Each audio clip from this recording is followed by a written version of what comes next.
mahasiswa agama-agama khususnya, atau yang ingin paham tentang agama-agama, menurut saya wajib baca buku ini. Syukur-syukur Inggrisnya ada terjemahan, saya tidak tahu kelihatannya terbitannya Mizan itu, tapi ya terjemahan ada kelemahannya sendiri untuk tidak ngomong jelek.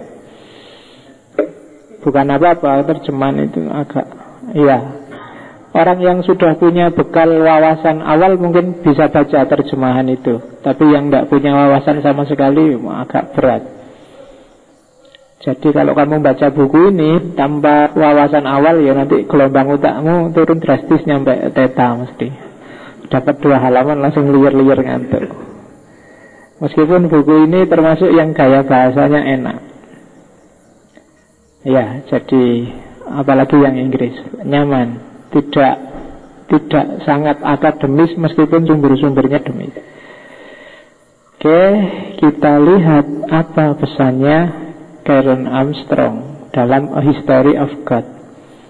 Karen Armstrong ini orang yang mengidentifikasi diri sebagai freelance monotheism. Jadi seorang monotheis yang percaya bahwa Tuhan itu satu tapi freelance. Kalau kamu kan sudah jelas Islam, nanti yang lain Kristen, yang lain Yahudi. Monotheis yang paling populer kan itu. Tapi dia menganggap dirinya freelance. Freelance itu ya bebas lah sakarepe.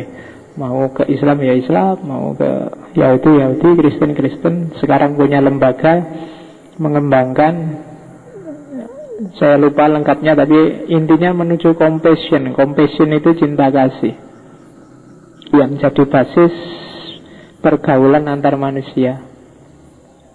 Jadi compassion itu kan level paling tinggi, di atas 2 gairah mana yang lain. Ada libido, di atas libido ada love, di atas love ada compassion. Jadi kalau libido itu hanya seks, kamu lihat lawan jenis yang cakep, seneng, itu libido. Di atas itu ada love.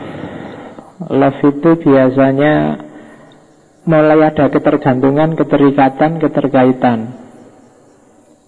Tapi love ini semakin murni, dia akan jadi compassion. Compassion itu saya tidak tahu pasnya terjemahnya apa, sering diterjemahkan jadi kasih, sayang, itu compassion. Jadi sudah tidak pamrih lagi. Kalau di Islam mungkin ada level mahabbah, ada level mawaddah, ada level rohmah. Rohmah ini compassion. Kalau mawaddah ini cinta, suka, sangat suka, suka yang mendalam. Kalau mahabbah itu suka tapi konotasinya agak jasmania. Jadi aku suka kamu karena kamu cantik. Kalau aku masih suka kamu meskipun kamu jelek, itu biasanya sudah cinta. Kalau naik level lagi, aku cinta kamu syarat apapun, aku tetap sayang kamu, tidak ada pamrih apapun, tidak ada keinginan apapun, itu compassion. Kalau love itu aku cinta kamu meskipun kamu jelek, asal kamu juga cinta aku, tidak masalah, itu love. Tapi kalau compassion itu tidak ada syarat apa-apa, kamu tidak senang padaku juga tidak apa-apa, aku tetap sayang padamu. Misalnya Nabi pada umatnya, itu kan compassion. Nabi tidak dapat apa-apa loh dari kamu, tapi dia selalu mendoain kamu. Orang tua pada anaknya itu sering disebut compassion. Allah khalik pada makhluknya, itu maha compassion, Rahman Rahim. Nah ini yang dikembangkan oleh Karen Armstrong. Ada bukunya yang bagus, saya tidak tahu sudah diterjemah apa belum, yang 12 Steps. Ada 12 langkah bagi orang yang ingin mengembangkan kasih sayang sesama manusia. Yang ini hari ini banyak hilang. Relasi antar manusia kebanyakan kan sekarang bersyarat. Relasi yang bersyarat itu riskan. Kalau syaratnya nggak terpenuhi, nanti efeknya nggak enak. Kamu sama saya misalnya, ya saya sementara ini suka pak sama bapak karena butuh ngaji filsafatnya. Kalau nggak ada ngaji, ya saya nggak peduli lagi. ndak urusan sama bapak. Nah, itu kan ada syarat. Kamu sama teman juga gitu kan, asal kamu nggak nyenggol aku ayo, tapi kalau nyenggol aku hati-hati. Nah, itu ada syaratnya. Tapi compassion tanpa syarat.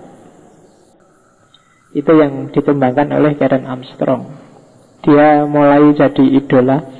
Masa mudanya sebenarnya dia seorang calon biarawati Kristen jelas. Sempat kuliah di Oxford. Jadi biarawati gagal karena kuliah di Oxford itu dapat wawasan banyak tentang religiositas, rasionalitas. Kemudian di Oxford mulai S1, S2, doktoralnya juga ngambil Oxford tapi nggak selesai. Kenapa nggak selesai? Karena dia punya penyakit sejak kecil yang nggak sembuh-sembuh. Dia pengidap epilepsi. Ya, kalau bahasa Jawanya ayan. Jadi yang sok kumat-kumatan, jadi doktoralnya nggak selesai. Dan dia sekarang jadi idola hebat luar biasa, padahal dia punya epilepsi. Harusnya kalian malu yang sehat-sehat. Orang sakit ayan aja bisa sedahsyat ini karyanya. Oke, bismillah ya, kita gali. Judulnya A History of God. The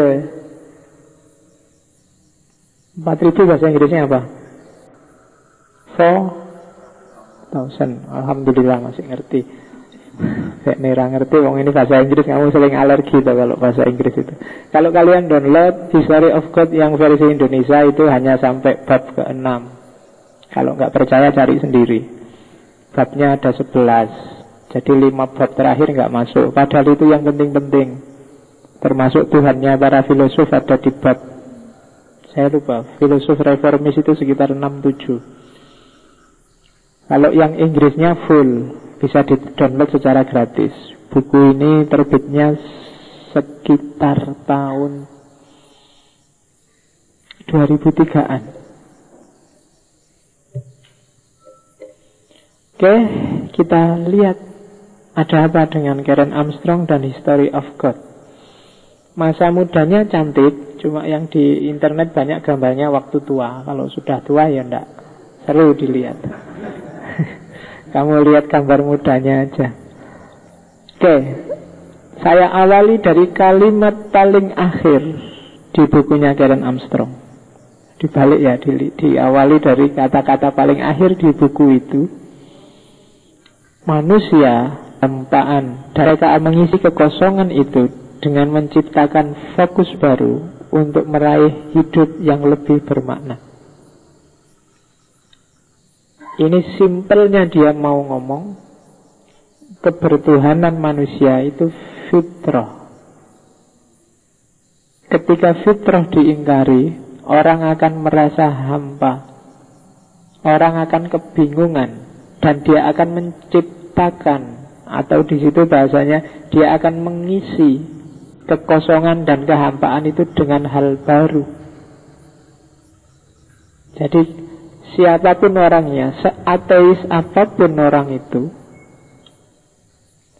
dia pasti punya Tuhan. Entah apa itu yang dia jadikan Tuhan. Karena dia tidak kuat hidup tanpa makna. Ya kan? Hidup yang tidak jelas besok mau ada apa itu kan tidak enak. Meskipun banyak orang bilang jalani aja hidup, entah besok jadi apa, itu tidak enak, tidak nyaman.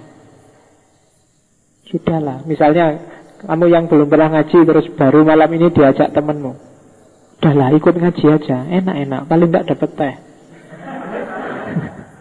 Misalnya saya ngajak gitu, kamu nggak ngerti apa-apa di sana, ya dapat teh, jangan-jangan di sana ngantuk, jangan-jangan di sana, kamu nggak jelas, nggak terbayang di sini mau apa, itu kan tidak enak. Seenak apapun yang dijanjikan, tapi kalau kamu tidak jelas nanti ada apa, itu tidak enak. Dan orang biasanya untuk mengatasi ini menciptakan fokus baru. Mungkin Yesus dibuang, Allah dibuang, Yahweh dibuang, tapi setelah itu pasti ada yang mengisi kekosongan itu. Entah apa itu, mungkin harta, mungkin jabatan, atau bahkan mungkin pikirannya sendiri yang diposisikan sebagai Tuhan. Senggaya apapun orang, itu kan maunya Karen Armstrong. Jadi sedahsyat apapun dia merasa bebas, dia butuh sandaran. Nggak mungkin nggak ada orang yang bisa single fighter mengatasi semua problem hidupnya sendirian tanpa sandaran. Apakah itu sandarannya konsep, apakah itu sandarannya kekuasaan, apakah itu sandarannya sesuatu yang dia anggap kuat, atau apapun itu.